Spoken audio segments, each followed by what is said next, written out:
Are we okay? We got to fucking... we've got to do the fucking shit that we need for fucking drug abuse. No! No! Are you listening? Oh, you're gonna like this. You're really gonna fucking like this. Lorne Lynn Armstrong, Sean from Middle Grounded here. We're going to talk about this guy and love obsession. Now, Wendy's boyfriend/husband said I had no talent, and he's right. But anyway, moving on. Most people who start a relationship, they have this hope, this desire to feel needed and wanted. So in a healthy relationship, two people will learn to understand what the other one needs, what the other one wants, and they will try to give them as much as they can. We know that Lorne complains all the time that they're not listening to what he wants and what he needs, well, because he goes to the extreme. But he'll never be wanted or needed because the only people he talks to are catfish women. You can't be in a healthy relationship, especially one with love, if you don't even understand your own emotions. Lorne responds to everything with anger. He just lashes out. Effective communication with him, it doesn't exist. So it can't be strong. It can't blossom. And that's always going to be the case with him, unless he learns how to control his own emotions and how to properly communicate. He wants to be in the honeymoon phase all the time. So usually in the first month or 2, 3 months, that's when everything is strong. That's when everything is amazing and you want to spend as much time as possible with the other person. You want to experience who they are, what they are, and do a little, if you know what I'm saying. This is also a part where you can have strong thoughts. You think about them a lot during work or maybe at school. And that's not uncommon, but we know how far he takes it. And then you kind of idealize what love is. Lorne does this when you guys talk about Hallmark moments.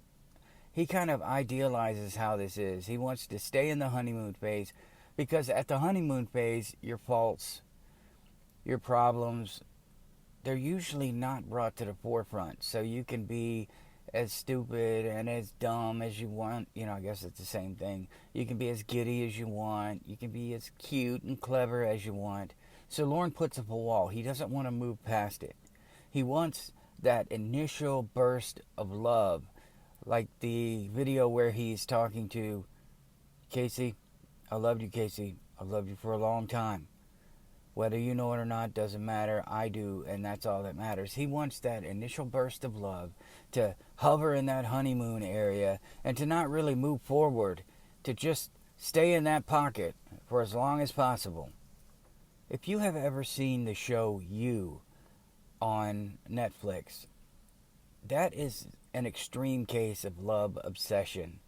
The idea of being in the chase and the honeymoon phase.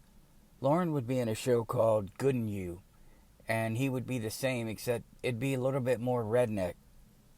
Lorne with the obsessive love disorder, or OLD, see, you can't make that up. He'd be a prime candidate for the 87-day fiancé, because after, that first 3 months, he's going to turn into the rage monster and just show who he really is.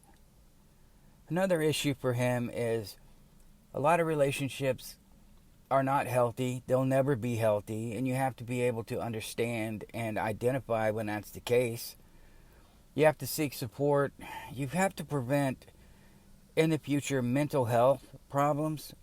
And you don't want those continued relationship issues. How many relationship issues does he have? A ton. Most of it revolves around substance abuse and anger and jealousy. Paired up with someone who has their own issues, Winnie, substance abuse, schizophrenia. Compare that and contrast it to him. You just shouldn't put those things together. It's a recipe for one of them ending up with a bullet in them and an arson fire. I guess arson and fire kind of go together. That's twice I've done this in this video. But it's a recipe for I mean, it could be even something as extreme as murder, because if they ever try to leave, Lorne Armstrong's not going to have it.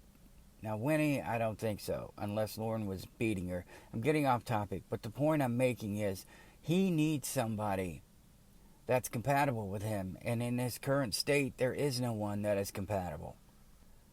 I bet you if we asked him, Lorne, how have you had a positive impact on anyone's life? He's going to say the same crap he always does. I sing to her. You remember this with Debbie? I sing to her. I tell her she's beautiful and awesome and amazing. I tell her I love her. Okay, Lorne, what else do you do? Does she ask for any of that, or is that stuff that you want to do to make yourself feel better? He hasn't had a positive impact on anyone's life, except maybe us, because we get to watch this disaster unfold.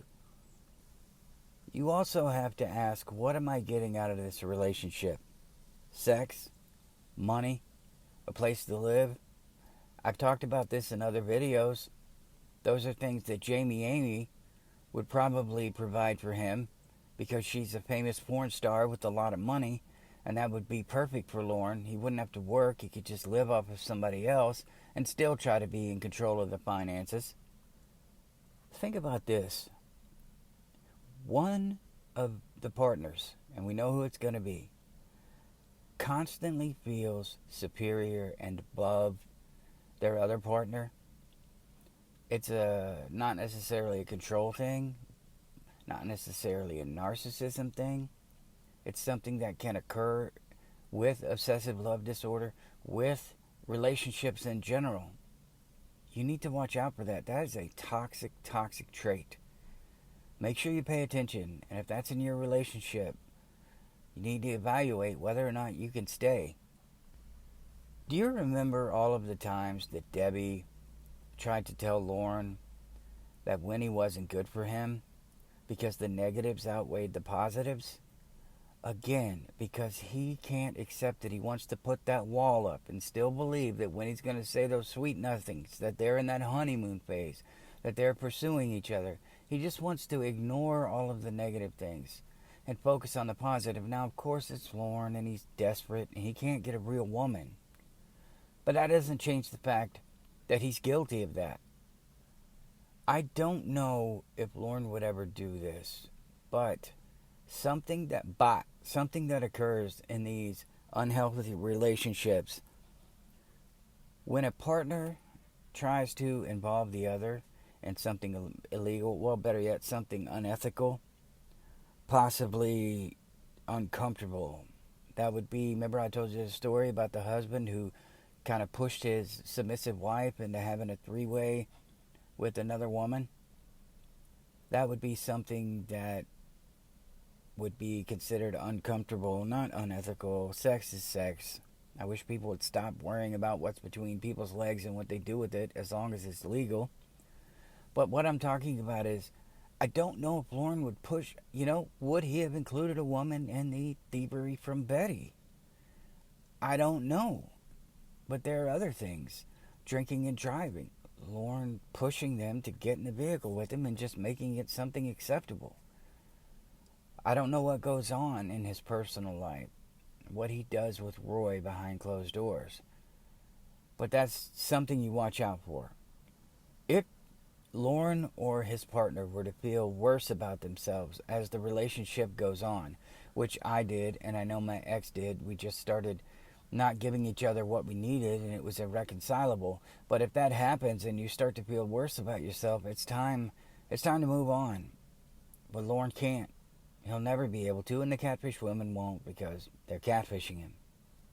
There is a difference between obsessive love disorder and infatuation. Obsessive love disorder and a healthy relationship. And that is the feeling of infatuation and his constant need to always be together, be on the phone. And that usually fades with time. That usually dissipates in a healthy relationship over time. But we know Lorne, it's constant. I want to be on the phone with you all the time. I want to know what you're doing. I want to know who you're talking to. I want to know this. I want to know that. And that's because that's just who he is. His obsessive love disorder, it can just take over reason and logic and normal healthy thought because it's powerful, it's dangerous, and it's an undesirable trait, and he has it. So, in conclusion, and this was a generalized video, what is obsessive love disorder? It is Lorne's desire, overwhelming desire to possess and protect. Do you remember all the times he's talking about, I'm trying to protect you, even though he's in Maine and they're down in Florida or wherever they were? It's impossible for him to accept a rejection. I'm trying to think of the best way to describe this. It's impossible for him to accept rejection. And he can't accept failure. And that's the problem. Without logic, without the inability to see what's going on, without rational thought, and without any kind of healthy behavior, obsessive love disorder is not good.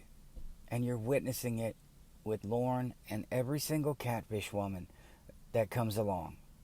And I don't think it will ever stop. So we'll be looking for Good and You on Netflix, I think. I love you guys. Please like, subscribe, and share. I will see you in the next one.